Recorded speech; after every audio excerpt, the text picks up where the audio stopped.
Raina Troy Hotline.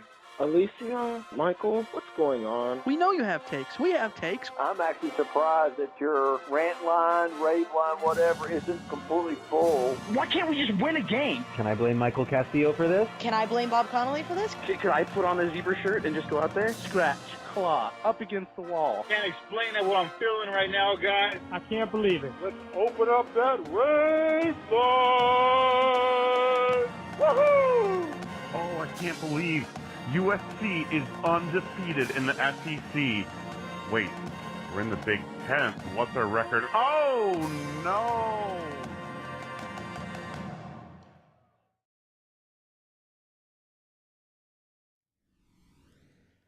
Hello, everybody. Welcome back to Rant Line Radio. I'm your host, Mike Garcia, along with my co-host here in the Rant Line studio in Los Angeles, Alicia D'Artola. Hello, everybody. I screwed that up. It's episode 585. We're going to talk about Rob Ryan, Chad Savage. Chad Savage. Is that weirdly a tongue twister? Chad Savage. It feels like a tongue twister. I don't know if it's a tongue twister. A little bit. And so much more here on this episode. As always, you can follow us on social media. Email us, rantoftroy@fanside.com. Phone number 818-643-7227. Second Whisper and Show. Alicia, what's up? Nothing much. It's clearly a little rusty. It's been a couple weeks. Yeah, it's been a little bit, and suddenly I've got a border collie at my feet. Yeah, out of nowhere. I made a mistake. I didn't feed Jessie before we started podcasting. Mm-hmm. And I think she's going to make herself known throughout the episode because of that. So if you hear the starved whinings of a border collie, then that is what happened. I was not thinking ahead, and I did not feed her before we started recording. So it's all right. We're all good. I normally she's the star feed of the her, show anyways. I normally feed her when I feed myself, or we feed ourselves, and we haven't done that yet, so she's starving. Yeah, absolutely. All right, a lot of stuff to get to, Alicia. I think we got to start with the brand news about USC's coaching staff.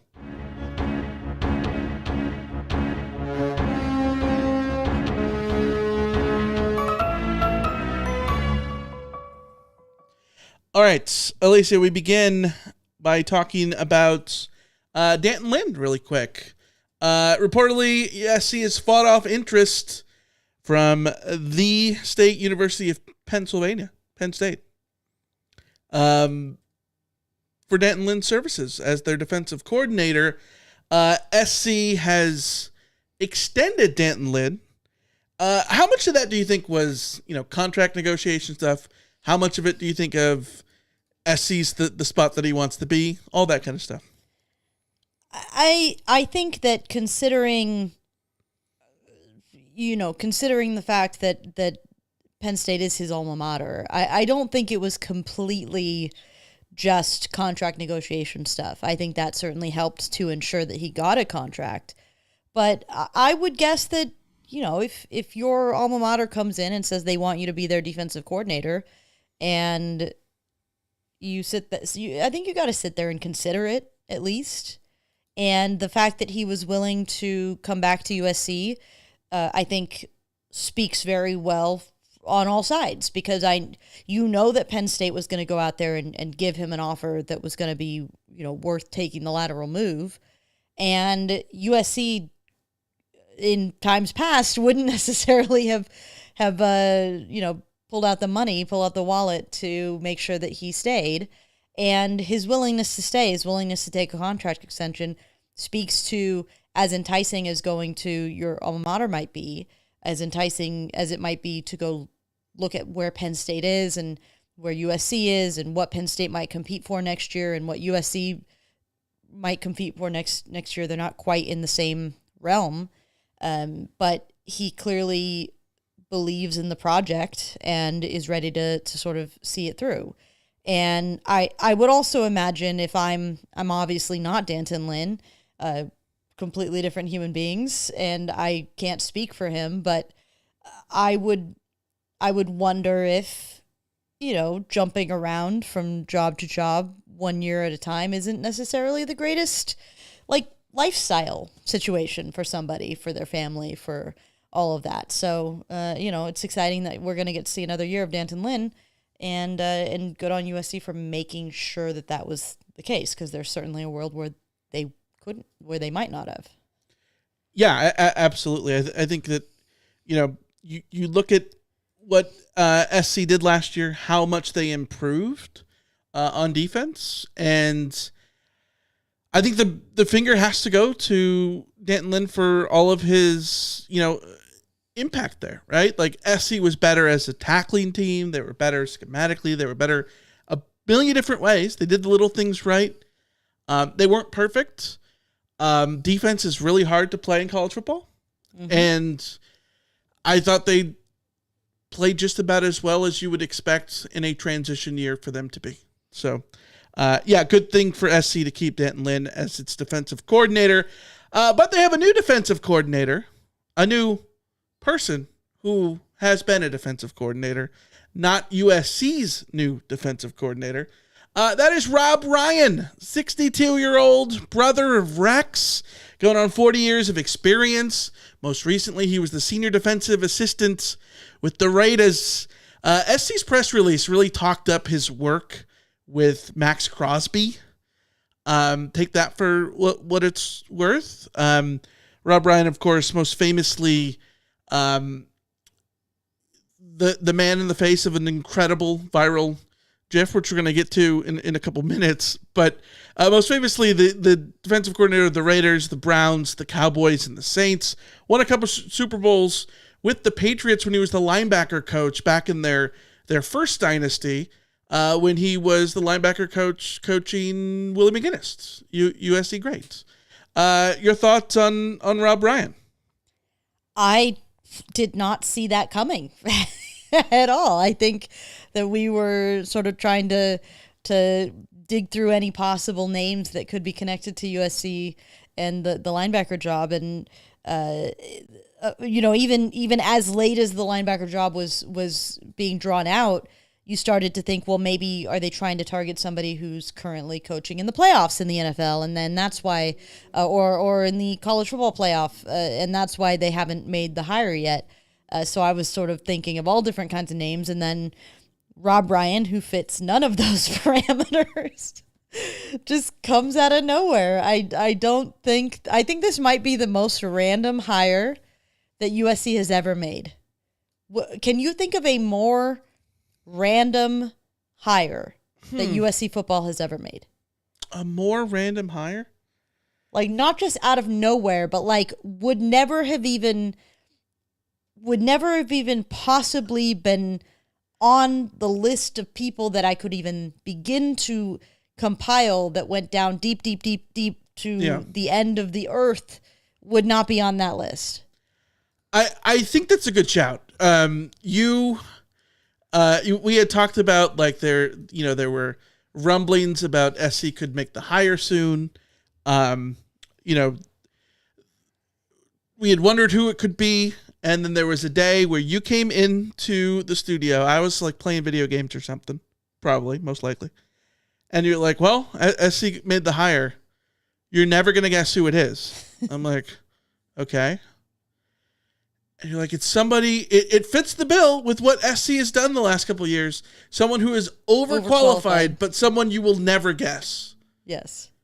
My thought was somebody who, recently was some sort of defensive coach, and not necessarily a Dave Aranda, but in that vein where it's failed head coach kind of thing, even though obviously he's still at Baylor, right? But something of that nature. I was never thinking of an NFL dude like Rob Ryan, but it's okay. So let's get into, besides the inherent Rob Ryan, what of it. I think this is I'm not sure what to think of the hire, to be honest. I don't think it's a bad hire, because somebody with Rob Ryan's just resume is inherently not a bad hire. He as a position coach. As a position, I mean, we talked about the marker of the position coaches that USC hired last year was that they were all pretty much overqualified, and it does feel like Rob Ryan is overqualified for a college linebacker coach position. Yeah. So, in that sense, it's not a bad hire. It's somebody who has been around the block, who has experienced a bunch of different styles and coaching, and been worked under a bunch of coaches, had major success under some coaches, has gone up and down the sort of NFL ranks, and brings that wealth of experience to the coaching staff, especially when you look at USC's coaching staff. I would say it trends rather young, and having an old head in there could be a good thing. It could be good to have that sort of older, the voice of that older generation. So it's not a bad hire. Is it a good hire? Is it a home run hire? I have no idea. I don't know where Rob Ryan has been. I understand that he was with Washington and with Baltimore and with the Raiders. I understand that he was with those teams since he was the defensive coordinator with the Saints. But I don't know. I don't know if he did a good job with any of that. I can't figure out if people liked him or didn't like him or. I've seen. I think I saw a skeet about this, about how one of the best bets in football in the early teens, 20 teens, whatever, was picking the the quarterback that was facing a Rob Ryan defense. Yeah. There was a season when I think he was with the Saints where you would have broken records if you would have picked that quarterback. And yes, worrisome, sure. But he's not coming in to be a defensive coordinator. He's coming in to be a position coach at linebacker. And I think with position coaches is the one spot where I think you can gamble. Gamble in the sense of you can have a guy who's underqualified. You can make a guy his first job. You got to start somewhere. A position coach is the place to go, right? You can have a guy who's an old head and come in, and that's fine. It's a position coach job. One position coach doesn't have to be the greatest recruiter, doesn't have to be have the greatest track record, all those things. Having said that, his wealth of experience and all of that absolutely, I think, can be valuable. Was he was he Buddy Ryan in terms of all-time great defensive coordinators? No. He's not coming to be a defensive coordinator. Yeah. So who cares? This does not matter. A, he's dropping in class, going from the NFL to college football. And B, he's dropping roles. Well, he was an analyst, whatever, with the Raiders, but you know what I mean? This is totally fine. It's totally fine. Is it a great hire? Maybe, maybe not. Is it a bad hire? Certainly not. If you wanted a bad hire in this spot, I think it would be picking someone who's never coached linebackers before. You know what I mean? I think there's just more flexibility with the position coach. If he was the DC hire, I would be saying this is terrible. Oh, yeah. And mostly not necessarily because his lack of success with the Saints or whatever, but mostly because he hasn't been a coordinator in a decade. Yeah, and, you know what I mean? He got, and the last time he was a coordinator, he got fired both times. That's a totally different scenario. I mean, it's the same thing like Doug Belk. Great hire as a DB's coach. Mm-hmm. Would he have been a great hire as the DC? I don't know that I would have been super enthusiastic about that, but it's a different question. It's a different thing. Yeah. What USC needs from him is, number one, to coach up the linebackers. which I think that Matt Entz did a really good job with USC's linebackers, but they still need to continue. Like, that room needs to get solidified in a way that USC starts to get back to where they were, where the turnover at linebacker doesn't mean suddenly you have nobody left. Yeah. And, I want to see USC continue to have a good voice there with the linebackers, and just be like if he comes in and can work as the sort of technician on the practice field, and his familiarity with the Ravens defense, with that scheme, which is where Danton Lynn and him have that connection, can only help with helping Danton Lynn as he goes into year 2 at USC. So there's a lot of positives to like here. It's just I don't. It's just so out of left field and so random. Yeah. That I don't know if we can say one way or another at this point, and I don't even know if we're going to be able to say one way or another. It's hard to tell the impact of a linebackers position. coach. Yeah. Especially when I think the linebackers especially are difficult, because so much of their success is tactical. Yes. And that's hard to say about whether that's on the defensive coordinator or if that's on the linebackers coach. I think the areas you look for are technique. If SC's linebackers struggle with tackling next season, then we can point to, okay, maybe that was an end state. That was the difference, right? Yeah. It's like when Dylan McCullough came in at running backs coach.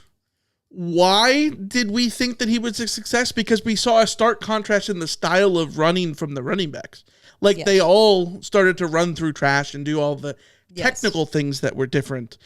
Outside of that, it's hard to say the impact of a position coach just based on production and all those things. So, I think it's going to be interesting. I think the from a recruiting standpoint, that's the question.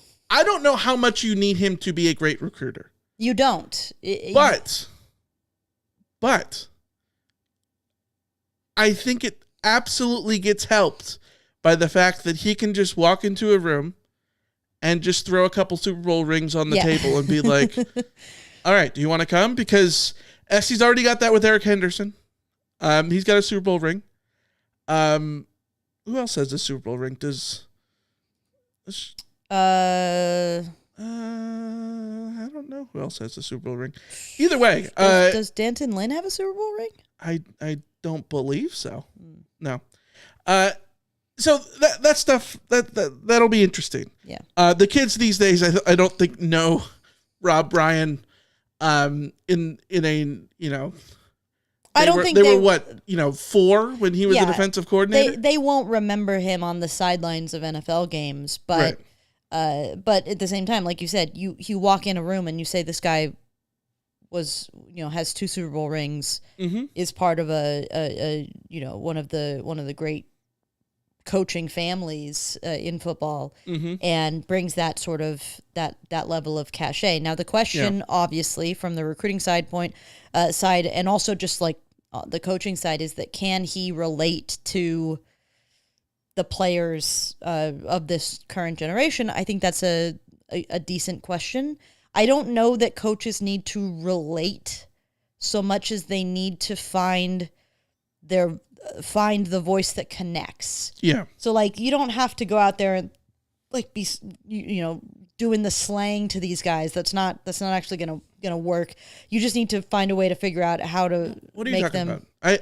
You don't think Rob Bryan can get in there and go like, Rob Bryan, skibbity Riz God Sigma. I am the original Riz God. Have you seen my hair? So it's I just think it's certainly interesting, but this might be the best time to make this kind of hire because of the I think the recruiting question gets answered really quickly when you realize that college football does not work the same way that it used to. It used to be that you had coaching limits, and those were the coaches, you only had a certain number of coaches who could do coaching, and then you had to have those guys also be involved in your recruiting and all of that kind of stuff. And if you had a full-time coach on your staff that didn't do recruiting, you were really short a man. And but now you have, there's no limits on your coaching staff. You can have other guys who are younger and more energetic and able to connect more with the kids, go out there and do that legwork. And then I think that you look at Rob Ryan as like when the kids come onto campus and, throw down the Super Bowl rings, like that's the closer kind of thing in the recruiting sense. Yeah. And so I think it can work still. But I also think there's a world where it doesn't work. So it's all very tricky. If it doesn't work, it's a position coach. A position coach. Yeah. It's so weird because I think a position coach has a lot of impact in terms of like individual development of players, right? Yes.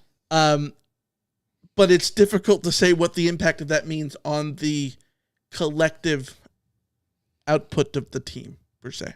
Yeah. Either way, it's Rob Ryan. It's not Rex. Though certainly that would have been put in a lot of footwork for the for the coaching staff going forward. But Alicia, I think before we move on to the other coach that we want to talk about, which we haven't on the pod yet, we got to get to the big question of the USC defensive coaches who have viral reaction gifs. Who has the best one? My question to you. Is it the Rob Ryan or the Justin Wilcox tongue? If you're watching on YouTube, it's on the screen right there. Which one? Which GIF is better? Okay. But by the way, I probably should have included the Pete Carroll Peanut Man, Mr. Peanut. That one, Mr. Peanut. I don't know what it is, like old timey guy. That's a good one too. I don't know that I remember that, but okay. The Rob Ryan reaction GIF is great. Like it's a great reaction GIF. It's very useful. It's very expressive. I do love it. The problem is that nothing will ever beat the Justin Wilcox, mostly because I still don't understand what that man was doing. Like, he looks like he's, like, trying to hold in a poop while also having chapped lips that he's trying to very slowly, like, moisturize with his tongue in a way that, like, that's not gonna work, bro. Like, I don't know. The I could sit here for 2 hours and just watch the Justin Wilcox GIF and have no concept of time or anything, and just trying to figure out like what the hell was going through his head. The Rob Ryan one is just a good reaction GIF. Yes, the Rob Ryan one is me all the time. Like yes. when I'm playing FIFA and yes. I hit the post or turn over the ball in my own box, or when I'm playing CFB 25 and throw a dumb interception. When you're dribbling and you're the last man and you dribble right into two players and try to do a spin move, but it doesn't work, so you give the ball away, and then you that's something I can't relate to. You give the opposing team a free run at the goal. I've never been able to relate even to though that. There was a teammate of yours standing off to the side waiting for a pass. I don't know what you're talking about. Yeah, I don't know. All right, it's SC's other new position coach. Another great name, Chad Savage. This is from a couple weeks ago, but we haven't potted in a couple of weeks. Yeah. But we probably should have said this in the open. We haven't potted in a couple of weeks because the fires happened. We lost power for a good while, and so we weren't home. And then the winds were going to come back up early in the week again. And like we were thinking, like, do we want to pod during the middle of the windstorm again? Like, are we going to risk power? And then we were going to go on Monday. And then Monday was the national championship game. So here we are, Thursday. Yeah. So anyways, Chad Savage. He was the wide receivers coach and recruiting coordinator At Colorado State's the Rams from 22 to 24. He was hired as the tight ends coach, but moved to wide receivers right away. He was the Nevada tight ends coach in 2021 and the San Diego State wide receivers coach in 2020. The 24/7 Sports Mountain West Recruiter of the Year, 3 years running, 22, 3 and 4, all at Colorado State. Coach 2-time All Mountain West first teamer Torrey Horton in 22 and 23. Lots of positive things have been said about him. This is from a local coach via Scott Schrader. If SC lets Savage cook, he can single-handedly fix local recruiting. I mentioned to you before, since Dante and Manny left, there is not a natural elite LA area recruiter on staff, and Savage can fix that. Then a local coach via Antonio Morales of The Athletic. Colorado State does a great job out here, man. Savage is a great recruiter. He'll spend time and explain everything. He'll be honest about who's on board, where they stand. He doesn't BS high school coaches.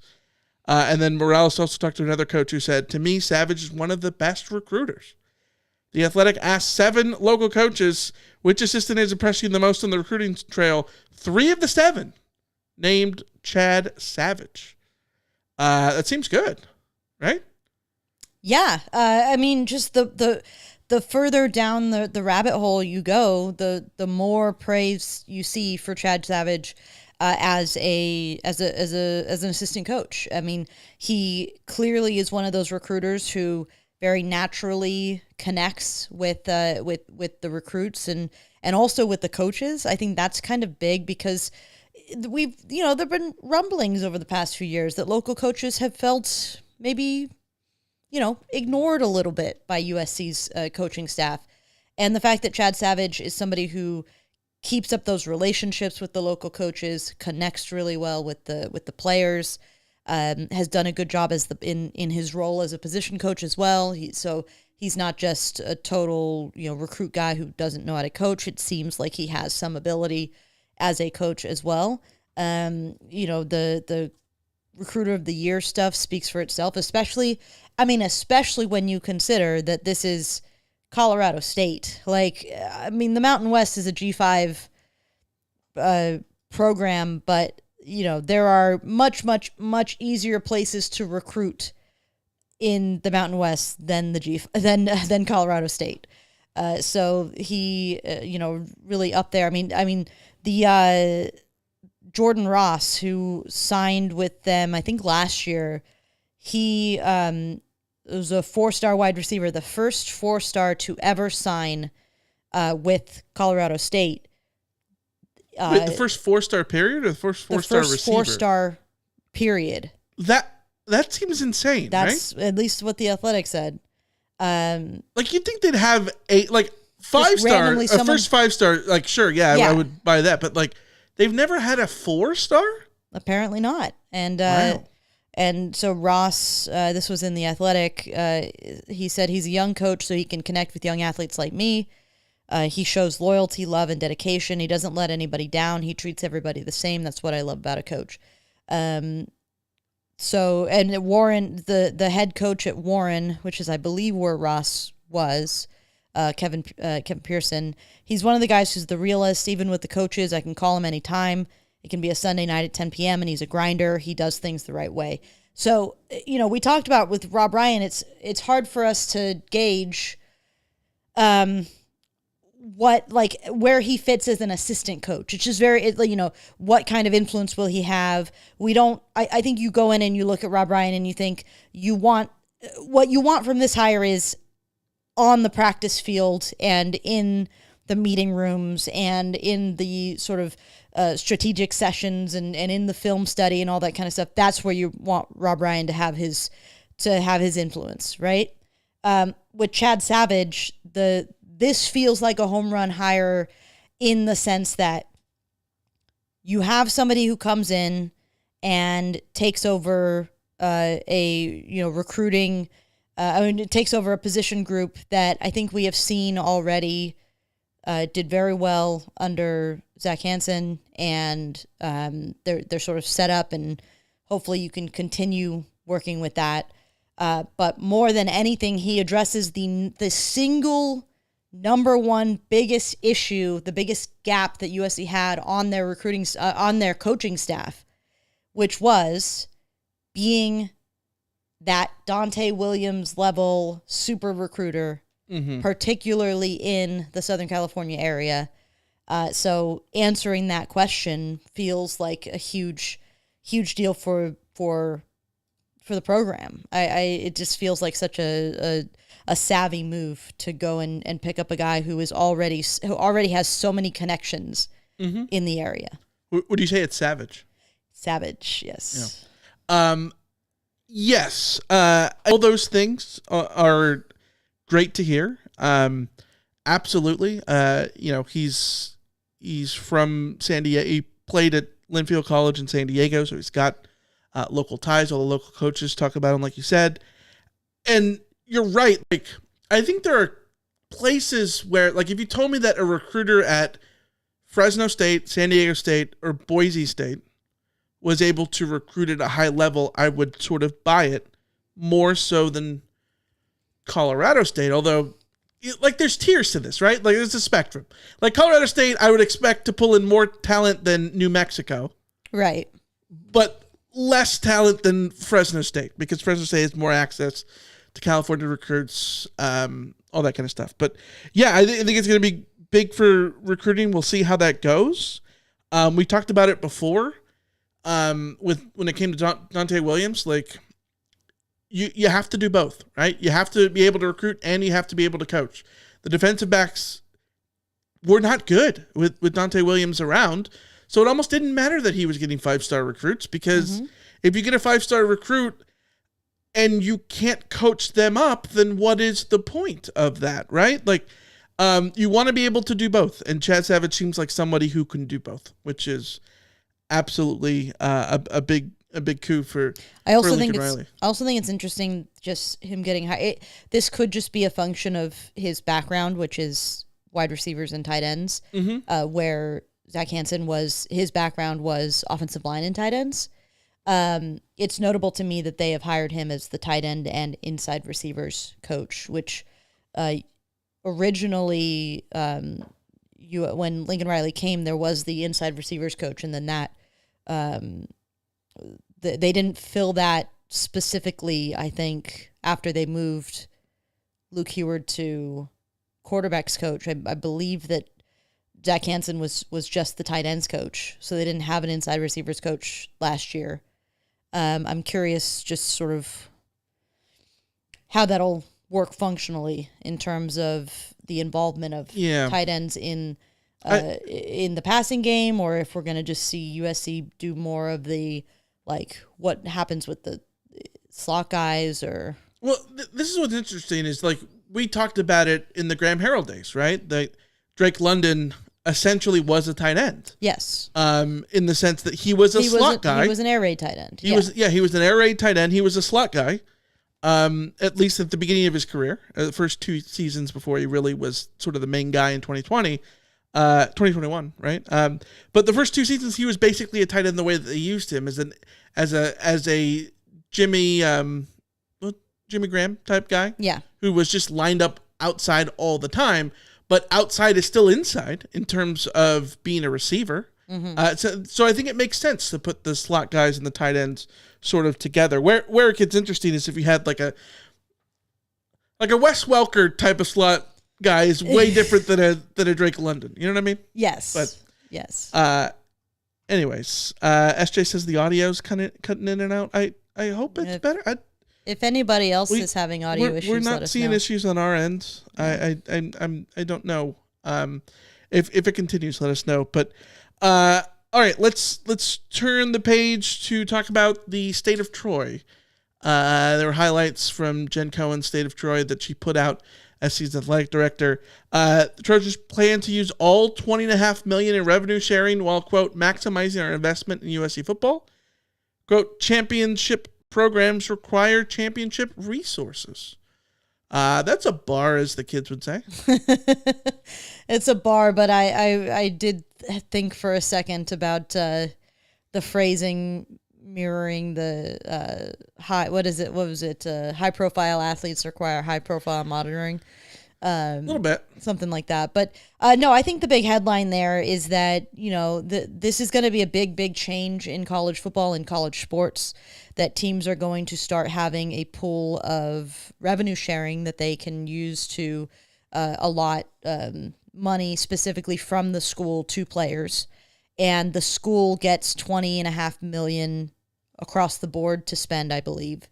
And so then the big question for everybody, not just USC, is how do you parcel that out? Because you have $20 million, and then you have whatever your NIL stuff is contributing to whatever programs, but you can't just spend all $20 million of that, or theoretically you don't want to spend all $20.5 million on just football.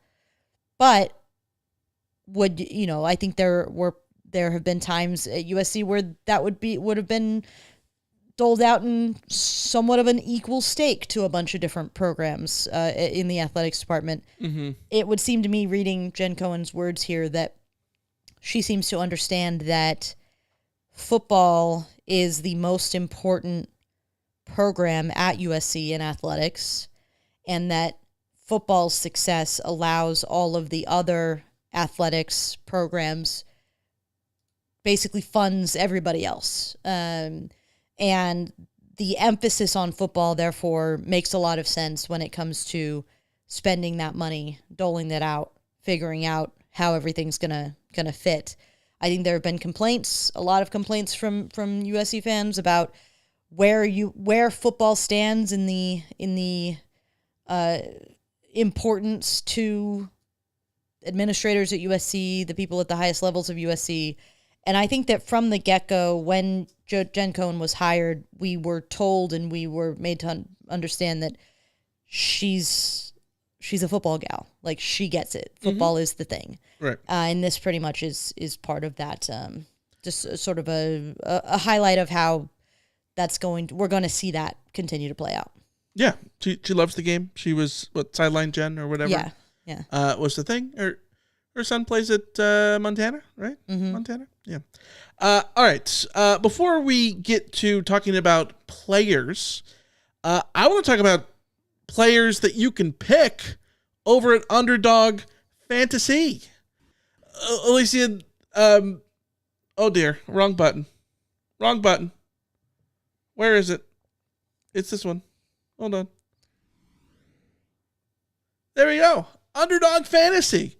I hope you can enjoy Underdog Fantasy as much as I do. It's great. Over 5 million Americans are playing Underdog Fantasy across 33 states, including California. Has all the top leagues, stars to choose from.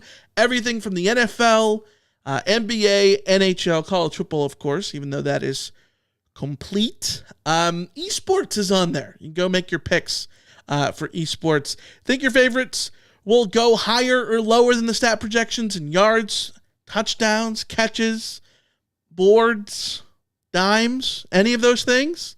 They cook up some entries for a shot to win real cash prizes all football season long, all hockey season, all basketball season, all whatever esports season is called. So head over to Underdog Fantasy this week. I've got my picks for the championship weekend in the National Football League. I got Terry McLaurin going higher than 0.5 rush and receiving touchdowns. I like him to get into the end zone. Yeah, I like that. Jalen Hurts, I'm going lower, 31.5 rushing yards.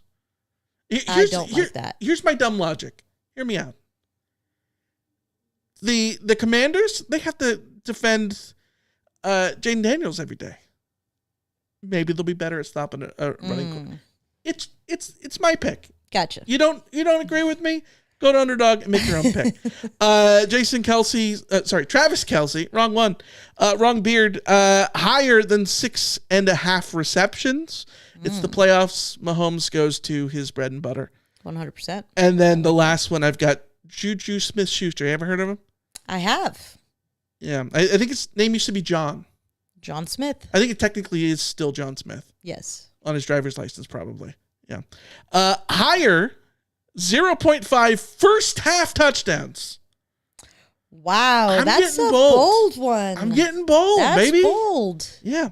So that's why I'm doing an Underdog Fantasy. You can join over there as well. Underdog, of course, the best place to play Pick'em. Download the app, sign up with the promo code Reign of Troy, download and deposit now to get up to $1,000 in bonus cash instantly. That's promo code Reign of Troy, all one word. Must be 18 or older, 19 or older in Alabama and Nebraska, 19 or older in Colorado for some games, 21 and older in Massachusetts and Arizona, and present in a state where Underdog Fantasy operates. Terms apply. Void in Colorado for some games. Concerned with your play, call 1-800-GAMBLER or visit ncpgambling.org. In Arizona, call 1-800-NEXT-STEP or text NEXT STEP to 53342. And in New York, call the 24/7 HOPE line at 1-877-8-HOPE-NY or text HOPE-NY to 467-369. Alicia, let's get back to talking about the Trojans. Players now, some new players and some old players. We're talking about the transfer portal. Run down this, probably pretty quick here. SC has two new dudes. One of them, Prince Strachan? How are we saying that? I've been saying Strachan. Strachan? Strachan. We probably should have looked at I was We so looked up- focused. you were so I was so focused about John Ray Reed. John Ray Reed from Syracuse that I completely didn't even look this one up. Okay. Anyways, Prince, 6'5", 210, deep threat. You love that archetype on College Football 25. The only ones I recruit. Does he have takeoff? Yeah, you got to get that takeoff. 25 catches, 304 yards in 2024.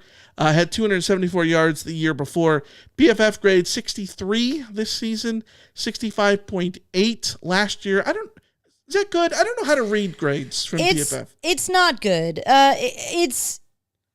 It's not like it's not. It doesn't stand out. Okay. My understanding is this. This is one of those things where my favorite thing to do is just like go on Twitter and look at other message boards and see what are fans at that team thinking. What do they think of this player? Mm-hmm. And my understanding from Boise State fans is that he was just not utilized as much or in the way that they would have wanted him to be utilized. So they would say that Boise State didn't get out of him what they could have gotten out of him, out of his skill set. He had a big game against Boise State, which is sort of against Boise State? No, sorry, against Penn State. Oh, that's a good game to have a good one against. So, right? That proof of concept that he can show up and be a big presence. What I would say is that he is more likely, I'm not saying he is, but more likely to be in the Jay Fair, Charles Ross kind of category of transfers in. Who was the dude that SC got from Washington a couple years ago? I know. That guy. Yeah. But to your point, depth option here. Yes, I'm not ruling him out as a potential starter. He certainly has a certain a certain amount of the size and the speed and the skill set that you would like to see. Mm-hmm. But the fact that he couldn't really break through at Boise State, I'm not going to necessarily bet that he can suddenly have a massive breakthrough at USC that shows that he has more than what he brought to the table. But then again, when Boise State 25 catches, 305 yards, that's not terrible output for a guy who is sort of providing. Who isn't one of the lead receivers on the team. When you think about USC losing Kyron Hudson, it's if he can replace Kyron Hudson in that sense in terms of production. Kyron Hudson had 38 catches, 462 yards, so more than that. But like Deuce Robinson, 23 catches, 396 yards. Kyle Ford, 26 catches, 317 yards. You need him to replace kind of one of them. Mm-hmm. And I think he's perfectly capable of doing that. Is he capable of doing more than that? I'm not going to necessarily bank on that, but I'm always open to see what a transfer can do. I'm always open to see what a guy does when he is in a different environment, different opportunities. Boise State was not, as we know, Boise State was not an offense that relied on the pass the way that USC will want to rely on the pass. That was all Ashton J&T all the time. And so it shouldn't surprise us that the wide receivers didn't exactly have a ton of production. We'll see what he can do when he's in an offense that will ask a lot more of the wide receivers. All right, trivia question before we move on. Can you name an athlete from the Bahamas? An athlete from the Bahamas, a football player or just an athlete? Any athlete. Isn't Usain Bolt from the Bahamas? Jamaica. Oh yeah. Oh my God, that's embarrassing. Wow. Well then, because I looked it up. My first thought was Jazz Chisholm, and then I couldn't remember if Jazz Chisholm was from the Bahamas or Barbados. He is from the Bahamas. Okay. So Jazz Chisholm, DeAndre Ayton, okay. Kyle Williams from the Bears. Okay. Bradley Cooper, who is a retired male discus thrower and shot putter from the Bahamas. Okay, this is my favorite thing. This is amazing. I looked up athletes from the Bahamas, and I found a list on ranker.com, which is not my favorite, site, whatever. Sure. And I'm scrolling through just looking like, am I going to see a name that I recognize? And then I see Bradley Cooper, and the picture for Bradley Cooper is that Bradley Cooper, not the Bradley Cooper you were referring to. I was like, there's no way Bradley Cooper is from the Bahamas. Yeah. Anyways, as shot putter Bradley Cooper. As Walter in the chat, I do want to call attention to this. Prince has high upside. He plays to his size, unlike Deuce. He has great hands. That's exactly that's the thing is if you get somebody that is that size, 6'5", 210, and he utilizes his size, that could be a really fun combo. If you think about USC's, I've been again throwing together this depth chart, trying to figure out where USC stands in terms of the squad next year. And I've been struggling to decide, you got Jacoby Lane and Makai Lemon. Who's number 3? Who's the third guy? Is it Xavier Jordan? Mm-hmm. A lot of people love Tanook Hines. Is it Tanook Hines? Yeah. Who comes up? Who comes up? And I got to thinking about it, in your prototypical, if I could put together just from sort of height, weight, and skill set, having Jacoby Lane on the right and Prince Stration on the left and Makai Lemon in the slot, that sounds real fun. That sounds like something that opposing defenses will have, would not be super enthused to have to deal with Jacoby Lane on the left and a 6'5", 210-pound, deep threat guy with good hands. Sounds good to me. Yeah. Can he live up to that level? That's my bigger question. I'm not ruling it out. I'm also just sort of I'm not going to go out there and say this is going to be the difference maker for USC at receiver. It could be, I guess. We'll see. I'm looking forward to seeing what he can do. Yeah, you're looking for a man out wide, deep threat, 6'5", blue eyes, blue field. Prince is your man. Yeah. All right. The other one, John Ray. See, this is the problem. I look it up. John Ray Reed, from Syracuse. His nickname is the Big General. Well, do we like that? I think I like that. When he's 6'3", right to one of my all-time favorite horses, General Challenge. General Challenge. There you go. Yeah. Hey, at this stage, give them any nicknames that they want, so long as they're, 315. I can live with 315. Yeah. 6'3", 316, 25 starts at center the last 2 years. PFF grades have been pretty good. 65.5 this season. Significant improvement in run blocking. This is a guy who got an extra year because of the Pavia JUCO rule thing. Mm-hmm. Which, by the way, is funny because I was looking through Rob Ryan's Wikipedia and I noticed that it had Hutchinson CC, and I was like, oh, that's right. Which one of the transfers is from there? Then I remembered, no, Wayman Jordan is from Hutchinson CC, and John Ray Reed was from Hutchinson. So it's just a Hutchinson party. None of these people were there at the same time, but a Hutchinson party. Okay, so let's go through the eligibility calculation for John Ray Reed. This is what I can tell. He was a 2019 recruit. In 2019-2020, he seemed to have taken a red shirt at Blinn College. So my guess would be it's 2019, he redshirts at Blinn. 2020, COVID happens. That season gets wiped out, so it's not a factor. So then, as a redshirt freshman, he joins Hutchinson in 2021. 2022, as a redshirt sophomore, he is named a second-team All-American at the JUCO level with Hutchinson. 2023, he transfers to Syracuse, starts at center for Syracuse in 2023, comes back in 2024 as a redshirt senior, starts at Syracuse. He gets that extra year of eligibility for 2025 at USC. Theoretically, because the thing about the JUCO ruling is what Diego Pavia sued for is basically that no redshirt season should count against your eligibility. That ruling, the litigation there is still ongoing. Mm-hmm. I believe it's going to be appealed and do all the legal stuff that happens.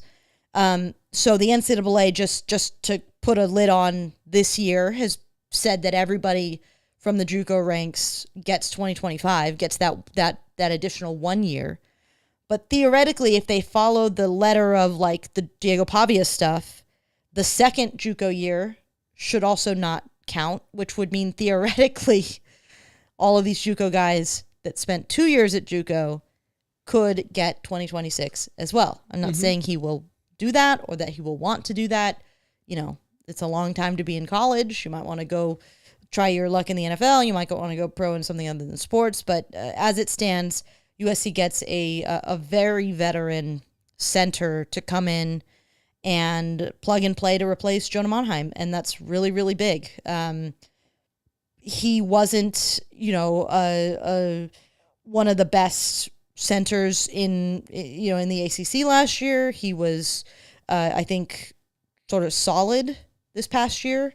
And frankly, what I need from USC at center is simply somebody who can be solid. And so for me, feels like a really, really big addition, especially as a locker room presence. He is like a born leader, the big general. That kind of stuff is always good to have in a room that's been relatively young and continues to be relatively young. Positive addition. Yeah. More likely to be a plug and play starter than someone like DJ Winfield or others that USC has been looking at. So yeah, I'll take it. Alicia, I think anytime you can get a starter, and before we were podding, we were listening to the Syracuse Locked On pod, and they were talking about John Ray Reed and like wanting him back. They wanted him back, which I think which is a good sign. Yeah, yeah, it's one of the things that Brian Abraham always talks about. You want somebody that somebody else wants, right? That's a good sign. Yeah, this isn't like Mason Murphy leaving USC. I don't think anyone was sitting there going like, oh, like I think there were just a lot of shrugs. Emmanuel Pregnon leaving USC. Nobody liked that from the USC perspective. Yeah. From the Syracuse perspective, this was a player that as soon as they found out he would get extra eligibility, they were super excited about it, which says something. Yeah, absolutely. The other thing to pop in here before we talk about Pregnon is I want to issue an apology to all of our listeners and most importantly, Prince. I have looked up the pronunciation. I finally found it. I'm very unhappy, to be honest. Oh, no. That's the reason it took me forever to find this is because Boise State's media guide does not use the word pronunciation. What do they use? They write it out pronunciation. Oh, get out of here. I get it's a cool bit, but I can't control F it. Mm-hmm. But I found it. Okay. Hit me. And I'm just going to say, I don't think we've ever been more wrong about a name since we first said Palier Naoteote. Okay, see, I've been looking at it and seeing essentially Strahan with a C. Strachan. What is it? It's not Strachan, it's not 4chan. No. Strawn. Strawn? Strawn. Strawn. Prince Strawn. Prince Strawn. Mm-hmm. Like straw with an N on the end. Like the name Sean. But with a T. With the TR. Strawn. Strawn. Like drawn with an ST. Strawn. Where does that pronunciation come from? I mean, he's from the Bahamas, so like, is it? I'm guessing it's whatever it is. It comes from the media guide, as far as I'm concerned. Okay, Strawn. And well, the media guide tends to get it from the player themselves. So right. Strawn. Okay, Prince go. Strawn. To be fair, Prince Strawn, I like it. It sounds cool. I don't like the spelling of it personally, but I like I think it rolls off the tongue better than Prince Strachan. There's too many like so Prince Strawn. I can work with it. Yeah. Let's talk about the things that SC can't work with. Manuel Pregna. Moving on to a team up north called the Oregon Ducks. Yeah. Not good. That's a big addition for Oregon. It doesn't help either with the narrative that Oregon loves to pay players with NIL. Yes. And the accusations of, I think that we've seen across college football where high-profile transfers enter the portal, and it's plainly obvious from day one where they intend to go because they already know where they intended to go. More power to you. Get your bread. I think the problem is not with Pregnon. I think the problem is that SC doesn't have that same pull, right? Yeah. Or willingness. I mean, and we talked about this last time. It's I think that USC has shown that they are willing to put up dollars if they need to for certain players. They've done it for coaches. But USC seems to make a valuation decision, and if you do not fit USC's valuation, then they'll let you walk. And the numbers that have been thrown out there for Pregnon, when you consider like a guard, are it seems like there was a sizable payday that was given out. USC's decision not to match that, you can disagree with it. I think it's perfectly fair to say that to prevent your best offensive lineman from going to your currently biggest rival in your conference, you should overpay. I think you can certainly make that argument. I am sympathetic to that argument. I will also continue to remind people that when you do not have a billionaire sugar daddy who is just feeding money into your program until you win a national title, you do have to think about the implications of how much you pay a player and what that means for other players. Because if you give Emmanuel Pregnon X dollars, then Elijah Page, the left tackle, the much, much, much more valuable position, can come forward and say, well, if you're going to pay him that much, then, what are you going to give me? Yeah. And then when Jean-Ray Reed comes and says, hey, I want to come to USC, then he finds out how much USC is paying Emmanuel Pregnon, and he says, well, you're giving him that kind of dough. Like, what can we do? So I'm not saying that's I'm not making an excuse for USC. I think there are times when you just bite the bullet and accept the consequences of that deal. Yeah. And I think Pregnon, I would lean towards the Pregnon situation is one of those instances where you bite the bullet and you just write the check. But I understand that this is not a two-dimensional decision. There are a lot of different things that go into this. And yeah, I'm very curious if the rev share will change any of this, A. And then B, I do think that I want college football to be college football. This is why we fell in love with the sport, because it's college football and it's not the NFL. Having said that, one issue with the NIL stuff is how everything is seemingly all of a sudden legal because the NCAA is terrified of getting sued. Mm-hmm. But there is this weird, it's going to change as we get closer to, rev share and all that stuff. But there's a lack of transparency, and I think it would be way easier to be able to look at this and judge things from a personnel managerial perspective, like how a GM would in other sports. When you look at it, like, okay, so they didn't invest X amount of million in Pregnon with 1 year of eligibility, but they turned around and they gave this money to these dudes who had all this years of eligibility, and then you can come up with an opinion of like, okay, maybe that's a better trade-off of the money, whatever it is, right? You don't pay X free agent now because you need that money for when more important free agent comes up. Yeah, I think it would be easier to be able to talk about these things and to understand these things and try to understand some logic, NIL logic, both for the players, both for the schools, and for the collectives that are really the ones paying out the checks, right? Like, I think it would provide so much more ability to discuss this on a podcast. And I understand that this doesn't exist for podcasting, right?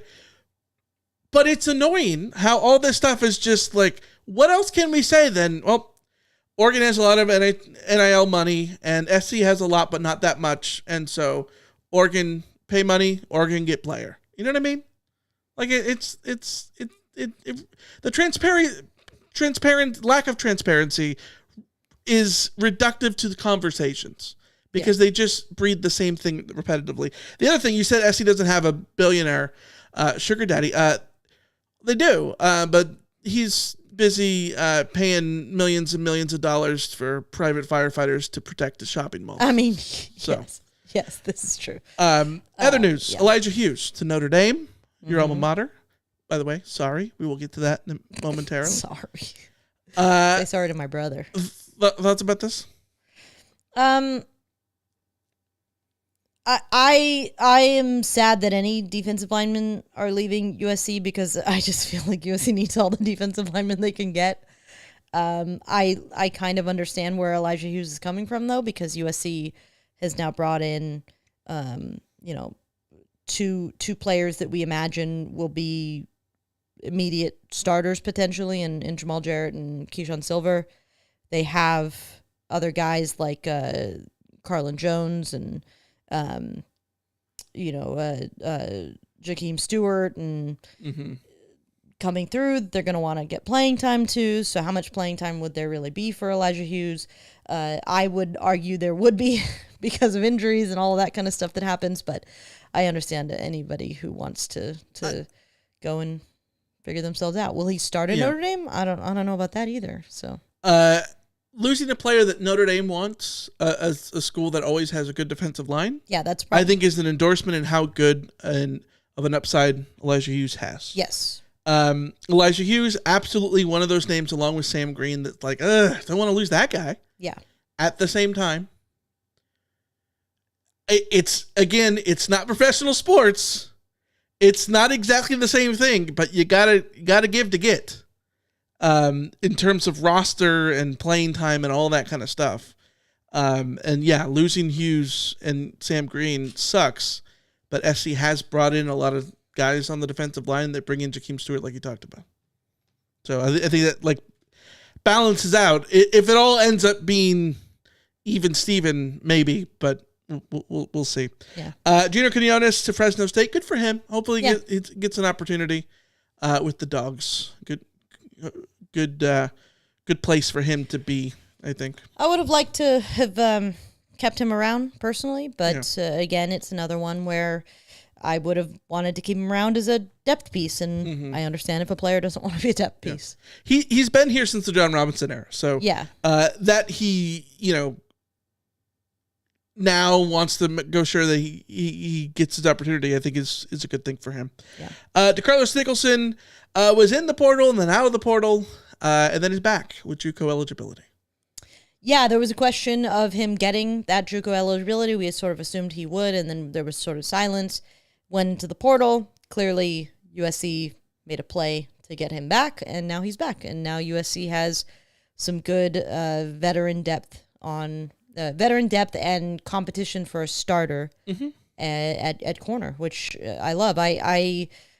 I personally want to see players who were decent, get another chance in second year in the program to see if they can take a step forward. And I'm excited to see what DeCarlos Nicholson can do there. Like, I think it's unfortunate that we don't get to see Akili Arnold or John Humphrey or Greedy Vance, especially, like, in a second year opportunity.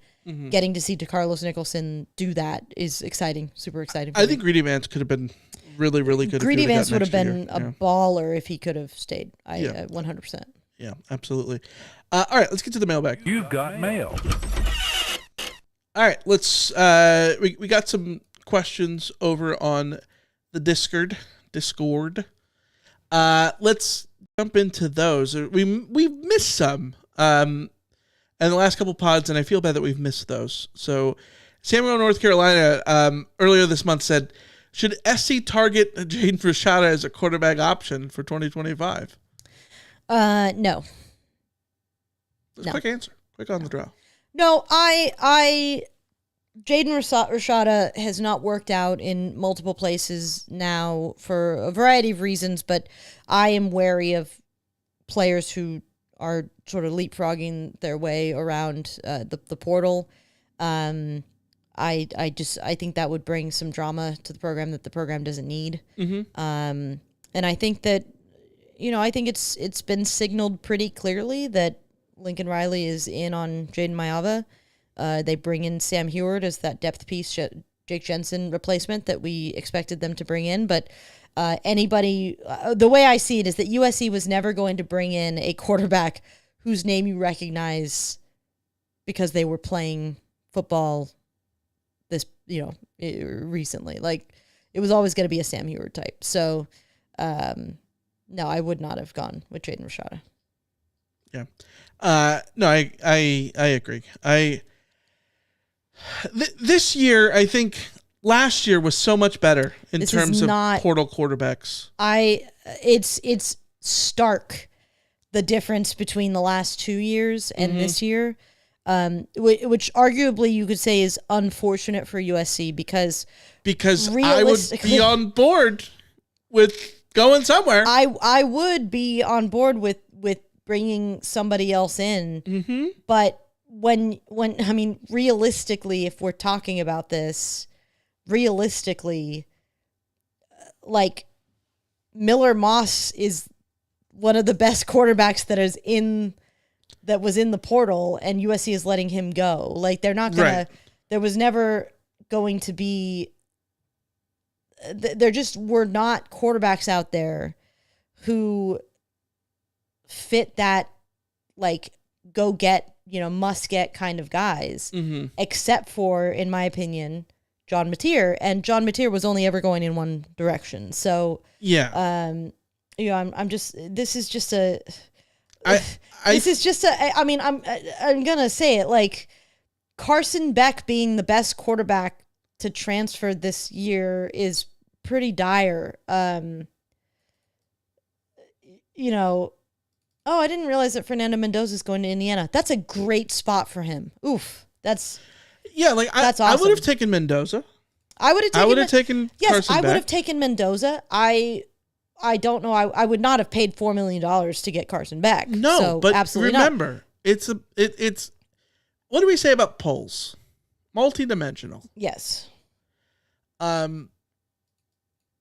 It's not that you don't like Carson Beck. Do you like Carson Beck more than Mailava is the question. And that's the problem. And the answer to that would be yes.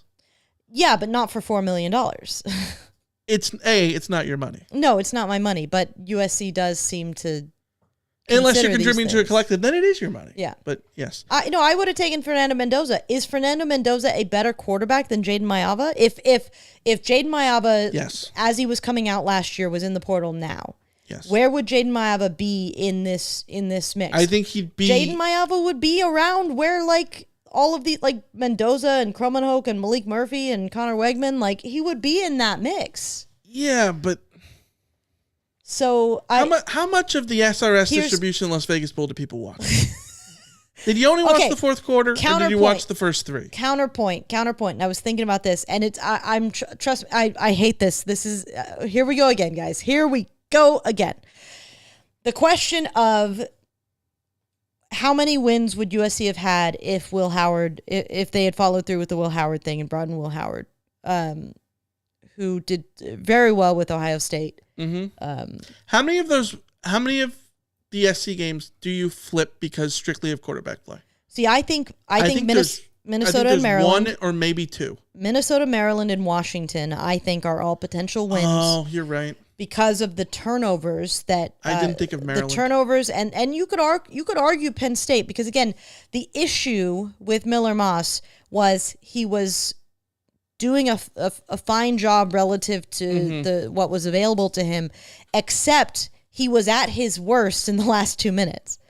And I think Will Howard has shown us that he is more capable in that final period, and would have flipped at least a couple of those 4 games. I'm quite certain that USC would have won 2 of the 4 if Will Howard had been the quarterback. Mm-hmm. The bigger question for me, the more realistic question for me, is what would the record have been if Jaden Mailava had been the quarterback?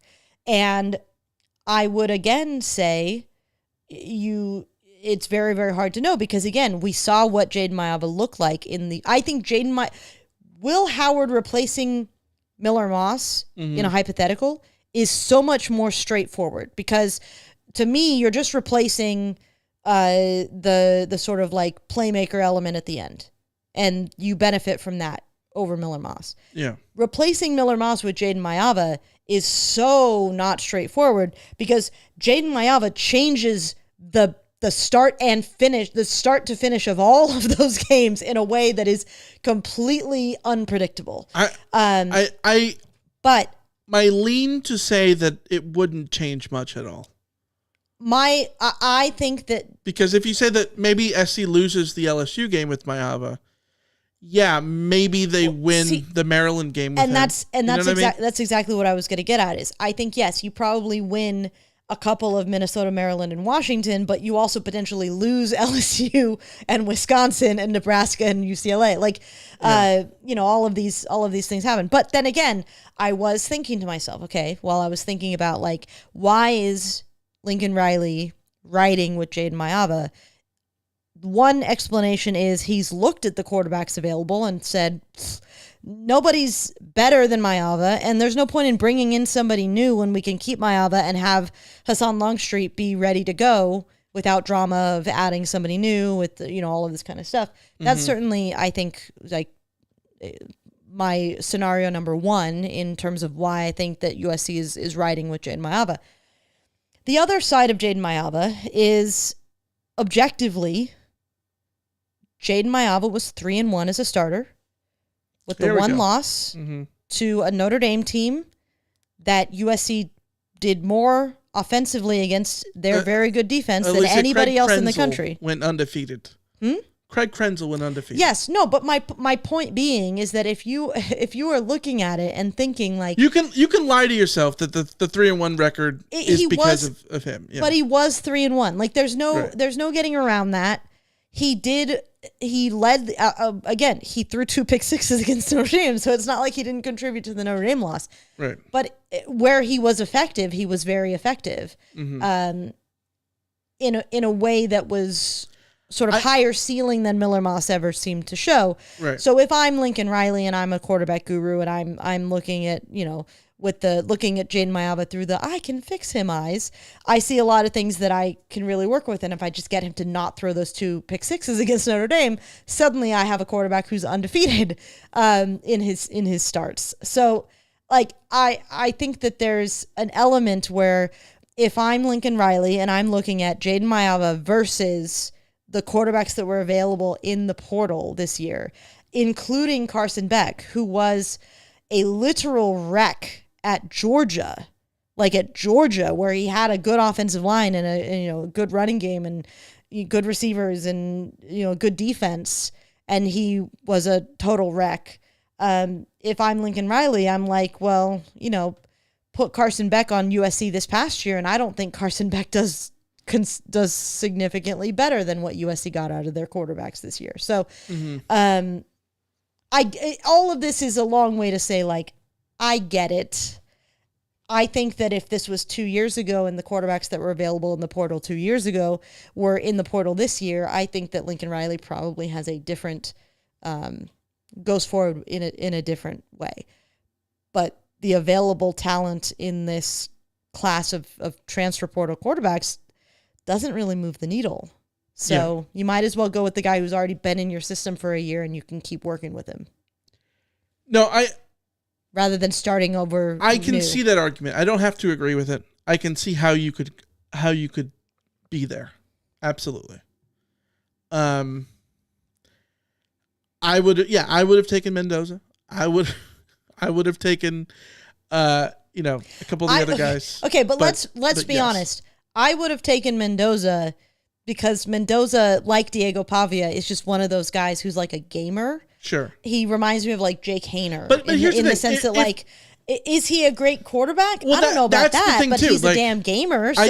I think you can make the argument, if you go out and get Mendoza, how much does that change your overall win total next season? I don't know that it changes that thing drastically. Yeah. I think he would be better than Mayava. Would it change a lot of I think Miller Moss would be better than Mayava. I think Miller Moss played better than Mayava did. Did he have the record to back that up? No. Did he have the stats to back that up? In a lot of ways, no. Mm-hmm.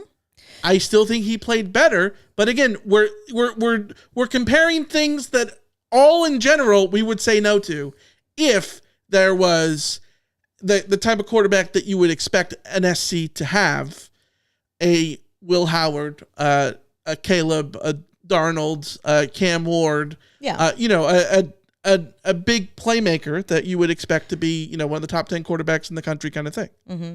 Yeah.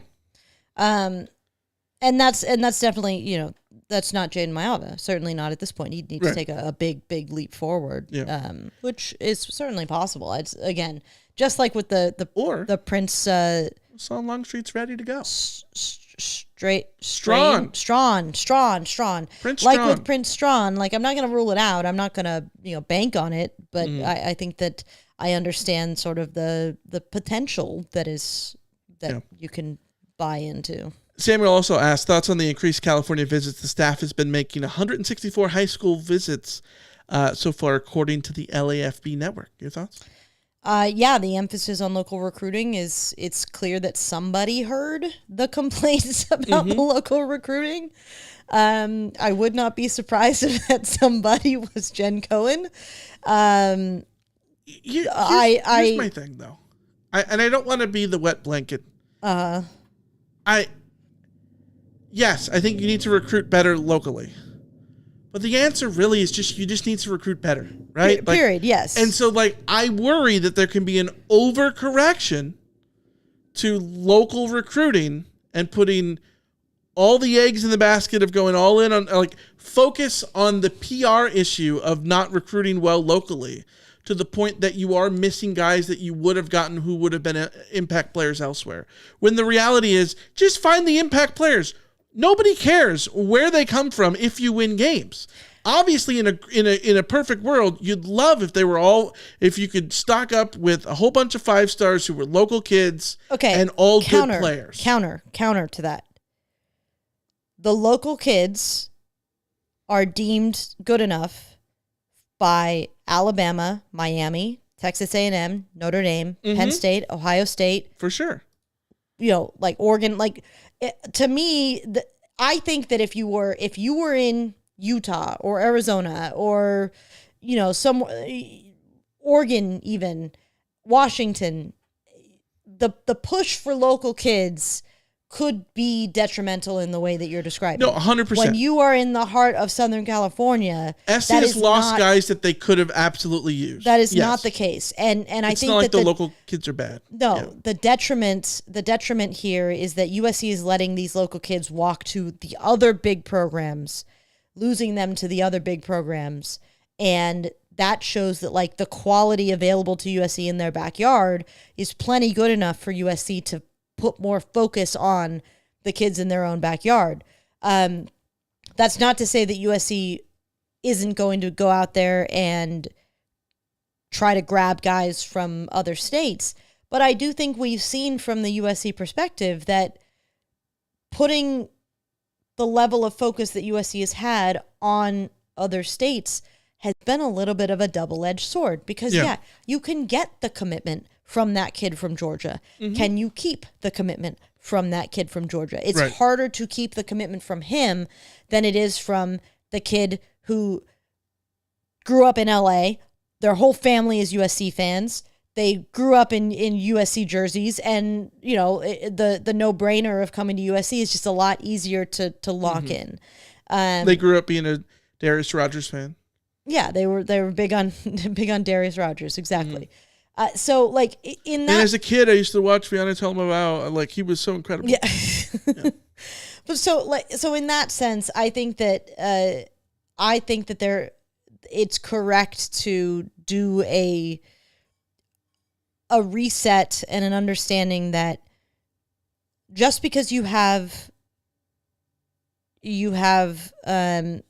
sort of familiarity with places like Texas or Georgia or Florida or any of those kinds of places. Right. Just because you have familiarity doesn't mean that those are your primary recruiting grounds. Your primary recruiting ground should be Southern California. Yes. And then you should also pick your spots in those other it's the Pete Carroll thing, ideally. Yes, exactly. And the Pete Carroll thing, I feel like people use Pete Carroll as the argument for and against, and it's like the answer is it's both. Yes. Right? Like, well, because that's Pete what Carroll Pete Carroll was a did big both national great. recruiter. He loved to recruit nationally. His thing was going out of state for first round talent. Yes. But guess what? He did that a lot. It wasn't like he never went out of state and only rarely did it. No. Brian Cushing, Fred Davis, Dwayne Jarrett, Keith Rivers, Mike Williams. Like, I can go on and on and on and name all these dudes who were out of state, right? But at the same time, he paired them with your Khalid Holmes, your Matt Leinerts, et cetera. Your brick and mortar. It's a brick and mortar concept. California gives you the mortar. Right. You have to scoop up as much of that as possible to make sure that the wall that you're building stays together. You find your bricks from wherever you can find, your bricks. But what USC has been doing over the last couple of years is ignoring the mortar available to them. Yeah. They've been struggling to keep the guys who home that they would have wanted anyways. Otherwise. Yes. And I think that's the issue that people have. It's not that USC. I mean, if USC had been pulling in top 5 classes with all out of state guys, no one would care. The issue is that USC wasn't pulling in top 5 classes, and they weren't getting the local Southern California guys that they would have gotten if they paid more attention to Southern California. Oregon recruits obviously very well, both as a brand, because their football program is in a better place right now, on the field, all those things, and obviously because of NIL, right? But can you imagine a world like? I think if Jake from the West Bruin Show is listening to this, maybe don't listen to the next 10 seconds of this. SC being off of their game for a lot of the teens, the 20 teens, and then struggling to recruit California kids. How is that not a massive indictment on UCLA when they did not remotely take advantage of any of it? Because everything of the last 10 years has been a massive indictment on UCLA. Yes, in the sense of like Oregon is so successful in the recruiting game and the personnel game and all that stuff. Can you imagine if Oregon was UCLA? Like the damage that it would have on SC would be so much more because they'd be even closer and like even more of the local kids would go that way and all that kind of stuff. But alas, all right. Other things to mention from Discord. Where are we here? Let's go to YouTube. Andrew, knee-jerk biggest depth needs and your thoughts on the way too early schedule glance win-loss record for next season. Biggest depth needs, I am still looking at linebacker, and I am very, very exceedingly concerned at the lack of additions at that position, and the wait for the linebacker coach thing probably didn't help that, but I would say that USC has addressed the defensive line exceptionally. They have addressed the offensive line as well as they could have at this point. They have, at least plugged a little bit of a hole at wide receiver. Obviously, they were trying to swing for something bigger, but they still went out and got the guy that they need. They got the backup quarterback that they needed. They've hit the ball out of the park with the running backs that they needed. They've brought in some really good, exciting DBs. So literally every position that I needed to see USC stock up on has been addressed, with that one glaring, massive, enormous exception being linebacker. I understand that Eric Gentry is the leader of that group. I understand that theoretically you go into next season with Gentry and Desmond Stevens as your starter and everyone as your starters, and everyone is fine with that. But if you go into next season thinking that you will have Eric Gentry available to you for 12 plus games, I think you are making a gamble that is absolutely insane. If you lose Gentry to injury at any point, which history has told us will simply happen, suddenly we're talking about a linebacker group that is maybe Desmond Stevens, and this is assuming that Desmond Stevens is ready to start. We liked what we saw from him as a true freshman. That doesn't mean he's ready to be a full-time starter. We have to see that. Elijah Newby, Garrison Madden, we haven't heard anything from in ages. Jaden Walker. None of these guys are like, yes, 100%, those are the starters. Yeah.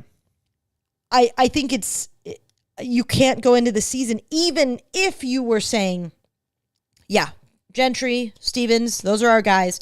Even if that was a certainty that you could lock in for the season and you like wave your magic wand and suddenly you guarantee that both those guys will be healthy all season, I'm still uncomfortable with the lack of depth at that position. Yeah.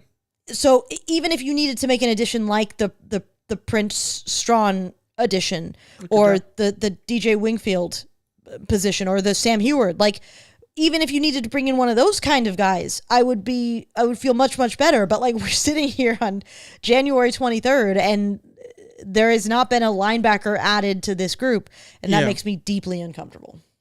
Yeah, no, you're right. Linebacker, and then I think that we can mention the quarterback, which we talked about exhaustively a few minutes ago.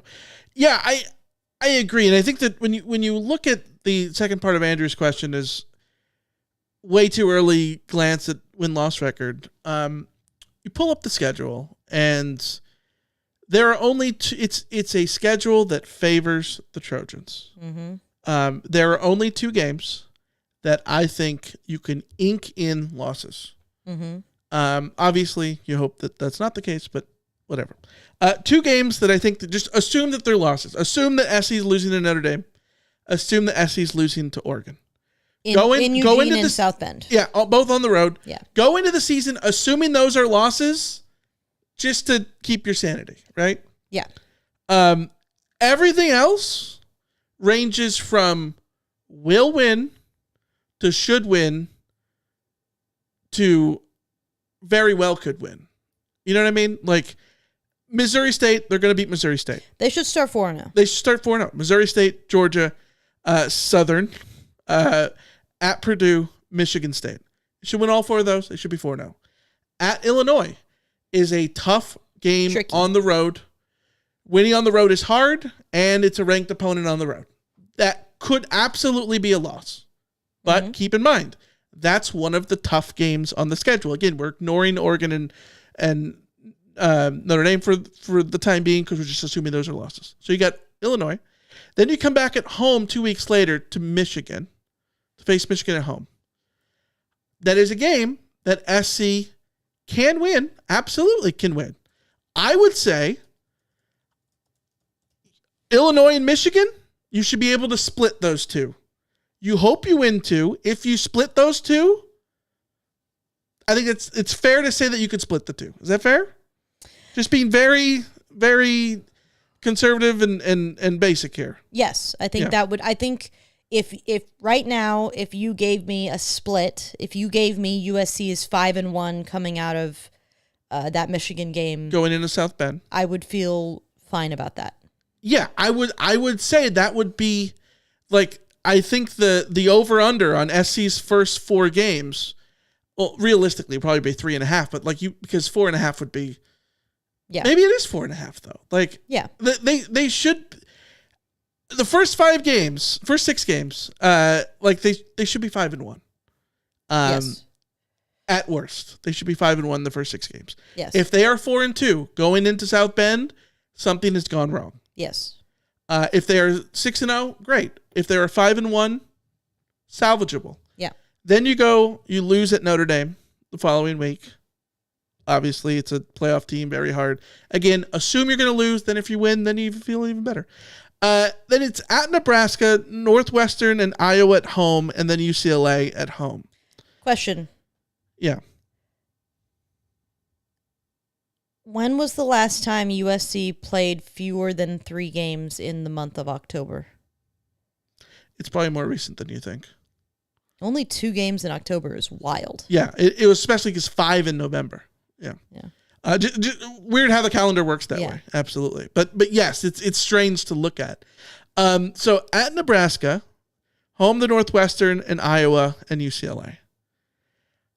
Again, those 4 games, harder than the first 4 games of the season, but also you should be winning all 4 of those games. If you lose at Nebraska, well, then you better have beaten Illinois. If you lose at Illinois, well, then you better beat Nebraska. You know what I mean? Like, really, realistically, like, this is a schedule where SC should be. What you look at, we talked about it before, the FEI rankings, right? SC finished this season 16th. Mm-hmm. They were 7-6. They finished 16th. They were ahead of Clemson, ahead of SMU, ahead of Michigan, Boise State. Like, that's 3 playoff teams that were ahead of on that list. And you look at the last 3 seasons, we've talked about this. Every year under Lincoln Riley in FEI, they've been between 16 and 18. They finished the season. That is a 9-3 team. And I think that what SC should have been this season, if you considering that they should have won the Maryland game, and they very woulda, coulda, shoulda, Washington or Michigan or whatever other game, Minnesota in there, very easily they could have been 9-3 this year, right? Mm-hmm. It's because, 5 plays away, whatever, blah, blah, blah. What SC should be, and I'm not saying that SC should be South Carolina. It's not like aspire to be South Carolina. No, that's not what I'm saying. But what SC should be, at minimum, given their status in college football, given the talent on the roster, given what the schedule is, SC should not be any worse than what South Carolina was this year, in the sense of South Carolina this year, 9-3 in the regular season. They beat a couple of ranked teams, Texas A&M, Missouri, Clemson. They lost to 3 ranked teams. They were pretty chalky, but they held their own. They were pain in the ass to play against. They gave LSU fits. They nearly beat Alabama. Like, you know what I mean? Like, they were a very difficult team. 9-3. Their only losses were to ranked teams, and they beat some ranked teams along the way. That's what SC should be. Like, that's what par should be for what SC is. Given the numbers, that's what SC should have been the last 3 seasons. 2022, they overachieved. The last 2 seasons, they have underachieved based on how good they are per the metrics. That's what SC should be, is a 9-3 team. If everything comes together, they get better quarterback play, they find a linebacker, the running backs all gel, the offensive line works out with Andre Reed there and all that stuff, and everything goes good, yeah, maybe you're looking at 10-2. Maybe you're looking at a situation where they go into Eugene or South Bend and can pull out a win. Sure. The problem, would we predict that right now? No. The problem is that I think the front 4 are all should be wins. I don't want to say guaranteed wins, but we should be able to say guaranteed wins. The front 4, you should not lose any of those games. Yeah. Problem is the back 8. I think there's only one. Like, you should not lose that game, or like it would be. Northwestern is Northwestern is the only one that you look at and say you cannot lose that game. Not to Northwestern at home. But here's the thing: like, you look at SC's schedule this past season, it's very similar. Yes, like losing to Minnesota the way that you did, not a crime. Except you lost to Maryland. If you didn't lose to Maryland that way, and Washington that way, and Penn State that way, honestly, like, you know what I mean. Honestly, for me, Michigan. It is seriously.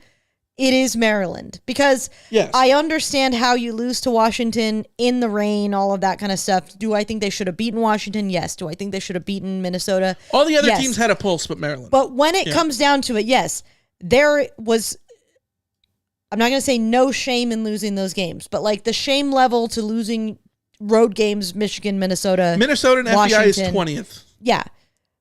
SC 16. Losing to Maryland, I don't care where. Here, there, 59. in the Bahamas, in Antarctica, you should never have lost to Maryland. Especially the way that game played out. And so, like, it's crazy how you can, from my perspective, you can give me, if we flip the Maryland game and you say, okay, USC beat Maryland, USC is 8-6, not considerably a better record on the season, but like my feelings about the season get way more positive because I can logic my way into how the other results happened. Yeah.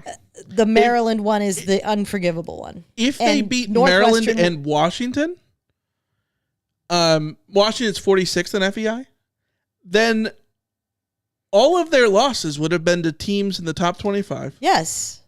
Of the FEI. Michigan's 23, Minnesota's 20th. If Notre Dame 3, Penn State 4. You know, it's not a bad season. Again, those, not that obviously you want SC to be able to compete against those teams and win and all those. Yeah, obviously that goes without saying.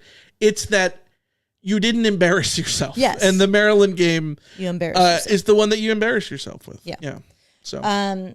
So yeah, SC should be a 9-3 is where you should put par for next season. Yes, if a USC team that has made the strides that they should be making in year 4 should have no problem getting to 9-3. Should have no problem getting to 9-3. Yes, and based on the fact that they did play Michigan, Penn State, and Notre Dame tight, even 9-3, you should look at it and say you should be 9-3 with the feeling that like. You could have been 10-2. You could have been 11-1. Like that's yes growth as a team. Right. 100%. Like if we were talking about a USC team the way where USC should be at this point going into 2025, we should be looking at Illinois being a game you absolutely win even though it's on a road. Mm-hmm. Michigan is a game you absolutely protect your home field and win. You should not be concerned about Iowa at home. But right now, I'm sitting here thinking, like, Iowa at home. It's a game that SC probably wins. They would should. you bet your life on Iowa it? is That's a different story. Iowa at home is effectively Nebraska at home this year, which is Right. the game you should have won, but also like Yeah, would you bet your life on it? I don't know. Yeah. No, well, I know I wouldn't. Yeah, So. there's a lot of shoulda wins on this schedule. Yeah. And you got to win those. Obviously, in an ideal situation, year 4 of Lincoln Riley and what you would have expected everything to be going forward, it'd be great to look at the schedule and say, split Notre Dame and Oregon and win everything else. If that's what happens, then enjoy the playoff run. I just wouldn't bank on it right now. So that's where we stand. All right, last thing really quick. Dan, did we talk about this? This is from like last month. Would you rather live with someone with bad food takes or live with someone who removes something from the microwave before the timer ends but does not clear the timer? Alicia, how do you feel having to live with both of those people? Sorry, no, meaning yourself, because you have bad food tastes, and I'm the one who doesn't clear the microwave. I think that you just admitted that you have bad food takes. No, I admitted that you live with yourself who has bad food takes. No, but you do leave time left on the timer on the microwave, and it drives me crazy. Yeah, because then the next time you've got seconds already there to use. No, but we have a little button that puts 30 seconds on the clock. That's the perfect amount of time. And if I leave you 27 seconds, then guess what? You don't have to even press that anymore. Because I want to push the 30-second button, because the 30-second button is a good time to be putting my stuff on. Like, 30 seconds is an ideal portion of time to put on a microwave. If you leave 9 seconds or 15 seconds or any amount of seconds, then we've gone over the 30-second threshold, and we've already messed things up. So, like, either way, you're forcing me in a situation where I'm going to have to push. There's a lot of pet peeves. That clear, and then 30, where it should just be 30. Anyways, there are a lot of pet peeves that I could bring to the table, but I won't, out of my dignity and respect for you. You got to keep mittens on your dignity. Yes, exactly. Anyways, Jessie left. She's on her little bed thing. She's given up. Yeah.